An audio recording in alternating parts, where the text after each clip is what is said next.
My name is Dr. Anthony Levatino. I'm a practicing obstetrician-gynecologist, and I've performed over 1,200 abortions. Today I'm going to describe a second trimester surgical abortion called dilatation and evacuation, or D&E. A D&E is performed between 13 and 24 weeks of pregnancy.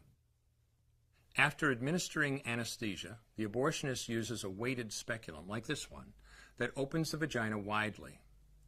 Because second trimester babies are so large, this greater access facilitates a late-term abortion.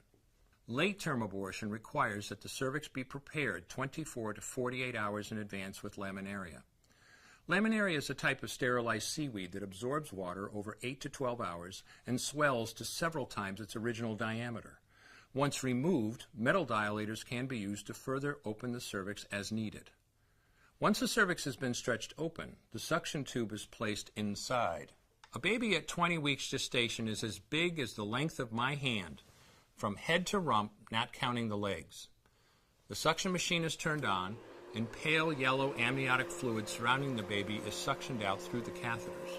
With babies this big, they don't fit through catheters this size. The baby's bones and skull are too strong to be torn apart by suction alone. This is a Sofer clamp.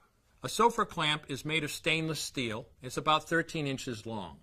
The business end is about 2.5 inches long and 1/2 inch wide, and there are rows of sharp teeth. This is a grasping instrument. When it gets a hold of something, it does not let go. The abortionist uses this clamp to grasp an arm or leg.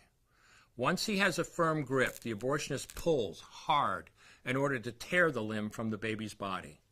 One by one, the rest of the limbs are removed, along with the intestines, the spine, and the heart and lungs. Usually the most difficult part of the procedure is extracting the baby's head, which is about the size of a large plum at 20 weeks. The head is grasped and crushed. The abortionist knows he has crushed the skull when a white substance comes out of the cervix. This was the baby's brains. The abortionist then removes skull pieces. He removes the placenta and any leftover parts of the baby with a curette, scraping the lining of the uterus for any remaining tissue.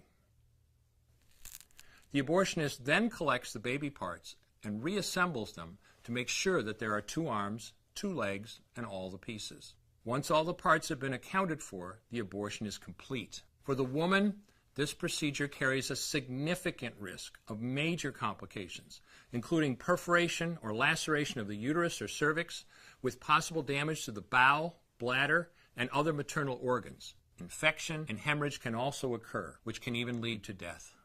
Future pregnancies are also at greater risk for loss or premature delivery due to abortion-related trauma and injury to the cervix. As I mentioned at the beginning, I'm Dr. Anthony Levatino, and in the early part of my career as an OBGYN, I performed over 1,200 abortions. One day, after completing one of those abortions, I looked at the remains of a preborn child whose life I had ended, and all I could see was someone's son or daughter. I came to realize that killing a baby at any stage of pregnancy for any reason is wrong. I want you to know today, no matter where you're at or what you've done, you can change. Make a decision today to protect the preborn. Thank you for your time. I will no longer do any more abortions.